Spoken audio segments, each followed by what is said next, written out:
Hello, you guys, and welcome back to JM. It starts with J, all of the things. I was trying to do a fancy intro for you guys, but maybe next time.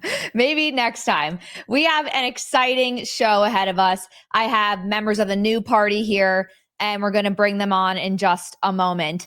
If you guys watched any of my streams from this weekend, you will have saw we've already started going over the entire first week of Trump's presidency. And man, has he been literally crushing it. He's absolutely dominating, doing everything he said he's going to do so far. And some of the things have been really aggravating people. Of course, the left is in an uproar. When are they not? And we have some unhinged moments, classic. Those are my favorite when people are just literally emotionally distressed. It's unfortunate, but I also kind of enjoy seeing it. Today, we're going to be talking several things about the California fires, a little bit touching on that. We're going to then go into the entire DEI program. I have to bring in some pieces that I want to ask some of the new party about that some of them know a little bit more than I do on this. So I'm curious to hear their expertise and their knowledge and also their opinions.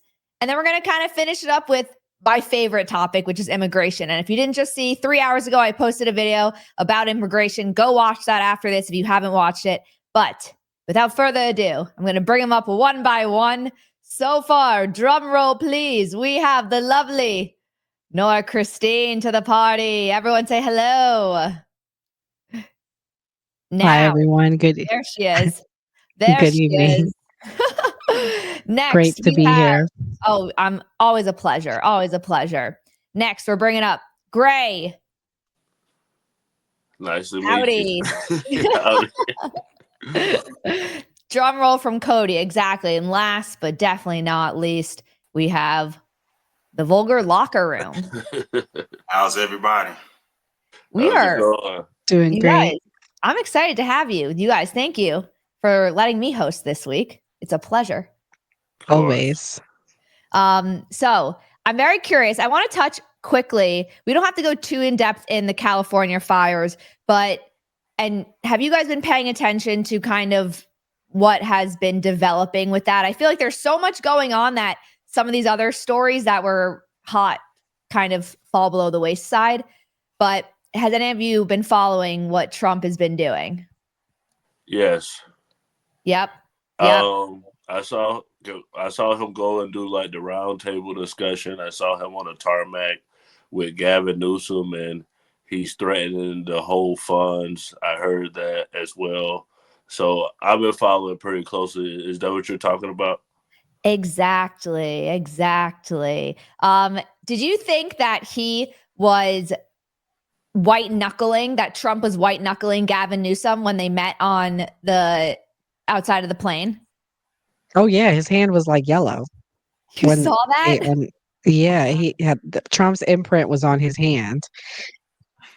It was a weird moment. Hand, it was a weird moment. And there was I was gonna pull this clip up, but I didn't because I thought we'd just talk about it. But do you guys interpret that as truly like a power struggle, as like a power dynamic? I think they have like such a weird relationship because remember, before they got along in Trump's term, I remember Gavin Newsom actually saying, "Oh, I got along with Trump," and then the fact that Trump's son dated his ex-wife, it's kind of like some kind of personal weird stuff right there. But I felt like on the left, what I'm seeing is people saying Gavin Newsom is the one who was the more masculine one than Trump was more even killed and did show masculinity. That's what I'm saying from the left. I don't know what you guys are hearing. Vulgar, do you have, what do you think?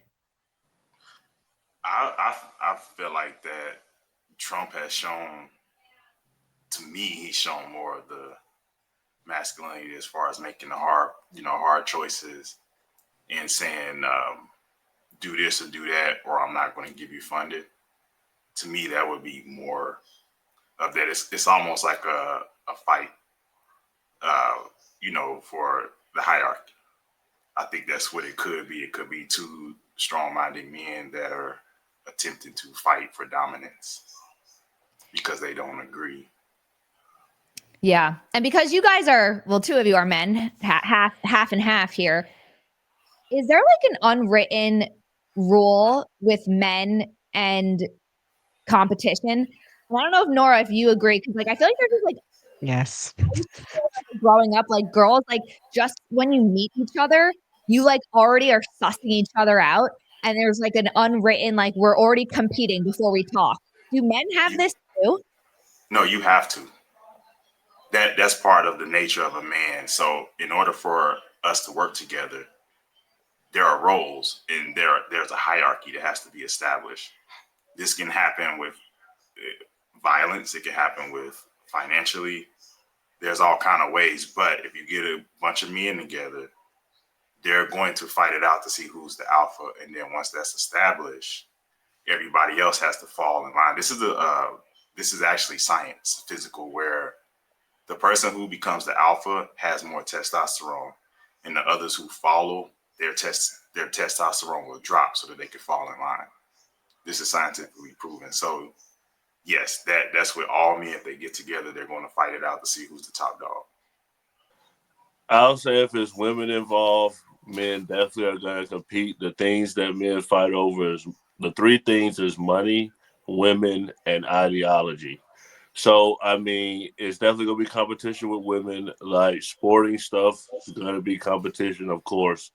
But I feel like men also have to like think, because if I'm in a club by myself and I see 20 guys all there together, I'm gonna have the most respect in the world. I'm gonna say, excuse me. I don't want to step on nobody's shoes, because I know when men also in packs, it's also like, okay, we got something to prove.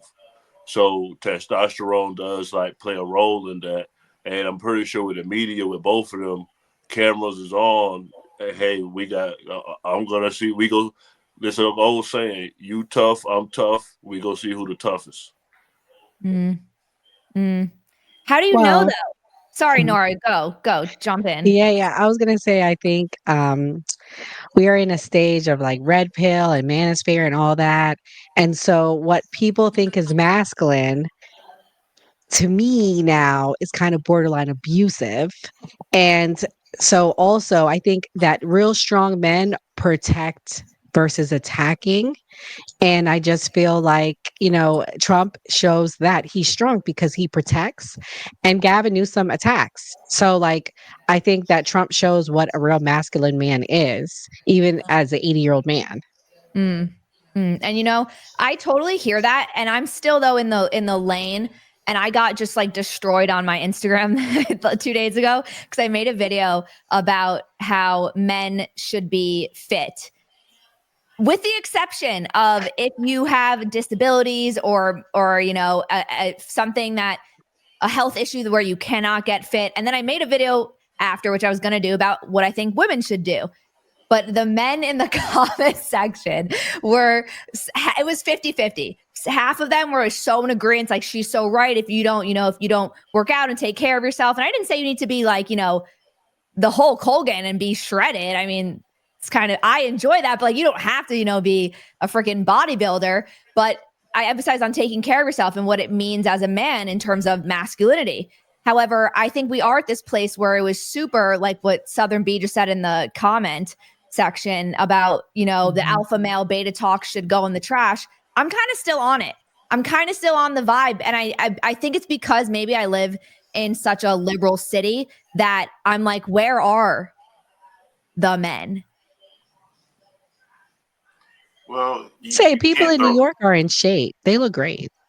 There I'm is, sorry. but like everyone is homosexual. I promise you. I mean, not Yeah, everyone, obviously, but like. I'm gonna tell you why you can't throw the alpha beta talk in the trash. It is necessary. You can have two men, and I was told this as a kid. My grandfather was in World War II, so yeah, I was crazy. I was told as a kid, if you're in war and it's you and you got your group, there's a guy on the top of the mountain shooting. You will have, if everybody run and get shot, it's over with. Or they become overwhelmed with fear, and then you have that one guy who's able to not act on his emotions. He can assess the situation even though he's under fire, under pressure, He assesses the situation, figure out how to get to a place to hide and actually destroy the enemy, right? So you got something that ran, and you got a guy who was able to suppress his emotion and save the day. So that would be the alpha. And then the betas are the ones who are scared. People react differently. So you can't get rid of it because you got, not all men are going to attack or defend. I'll say most men are scared unless they have that alpha or that masculine figure to teach them. It doesn't mean it's toxic. It's just a placement. The alpha and beta are just labels to figure out what one man might do versus another man. And it's just a hierarchy. With me, you're going to always have a hierarchy. The thing is, you're not supposed to continue fighting. You figure it out, you win, lose, all right, you the top, you the best for this. I'm better suited to follow. Let me follow. The military is like that. That's why you got E1s, E8s, the ones who are, let's say, masculine enough to get to the higher level. They're I'm not sure of the names. Gray, you would know that. But that's the hierarchy, and that's how the military works. So with men, it's going to always be that. You can't throw alpha beta in the trash. Yeah, Gray, chime in, because I also, later in the episode, I have a specific clip that I really want to hear your opinion on. It's about the military. But what do you think to Vulgar's response? I would say that it should be thrown in the trash because everybody wears a mask, and people will act a certain way to deceive you. So even if you say like, oh, okay, this guy's a tough guy, that may be a way to try to will you in or just like put on fear so that you don't try him. Or a guy may try to act soft to try to like set you up. Like Vogel was bringing up the military. Sometimes it's a guy that's acting so tough, so the other guys go to the tent and they say, hey, when we go out there, it's going to be some friendly fire. So make sure he walking to the front. We go get him down and we go say the people got him because he think he a tough guy. We go show him. And it's definitely, if you talk about like men in general, like people will pretend to act a certain way to try to like, okay, this is a defense mechanism. So I just don't think that just because a person is putting on a certain persona that they're really like that. And then if you put on that persona, you're asking for aggression towards you because there's always a bigger fish. So if you put that out there, it's a possibility somebody go test you and see if you really like that. Ooh, that's true. Yeah, Nora. But no, that's what I meant by that. After the test, you don't judge you wait to the test, and whoever passed the test. That's what I was trying to say.